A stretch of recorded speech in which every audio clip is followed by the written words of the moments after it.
ମାଛକୁ ଭଲରେ ଭାଜି ତାକୁ ଏମିତି ସିଲଭର ଚାପାରେ ରଖୁଥିବାର ଦେଖି ଆପଣ ବୁଝିଯିବେଣି ଯେ ଏଇଟା ଗୋଟେ ଓଡ଼ିଆ ଘର। ହଁ ଆଜ୍ଞା, ମତେ ଲାଗେ ଆମ ଓଡ଼ିଆ ଘର ମାନଙ୍କରେ ଚାପାଟା ରୋଷେଇ ଘରର ଗୋଟେ ସୁପର ଟୁଲ।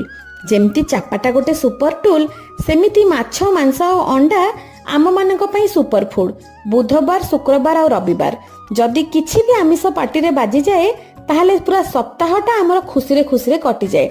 ଯଦି ମୋ କଥାରେ ଆପଣ ସହମତ ତେବେ କମେଣ୍ଟ ସେକ୍ସନରେ ଜଣେଇବେ। ଏ ଦୃଶ୍ୟଟି ବୁଧବାରର। ବୁଧବାର ଦିନ ଆମ ଘରକୁ ଆସିଥାଏ ଖଇଙ୍ଗା ମାଛ। ଖଇଙ୍ଗା ମାଛକୁ ମୁଁ 2 ପ୍ରକାରର ମସଲା, ଯୋଉଥିରେ କି ଥିଲା ଗରମ ମସଲା ଆଉ ଧଳା ସୋରିଷ ଆଉ ପୋସ୍ତ ବଟା, ତାକୁ ଦେଇକି ରୋଷେଇ କରିଥିଲି। ତାକୁ ଆମେ ମାନେ ଉଷୁନା ଭାତ ସହିତ ଖାଇଥିଲୁ। ତରକାରୀଟା ଏତେ ସୁନ୍ଦର ହେଇଥିଲା ଆପଣ ମାନେ ଦେଖିକି ବୁଝିଯିବେଣି। ଡେରି ନ କରି ଘରେ କରିକି ଯେମିତି ହେଲେ ଖାଆନ୍ତୁ। କେମିତି ଲାଗିଲା କମେଣ୍ଟ ସେକ୍ସନରେ ଜଣାନ୍ତୁ।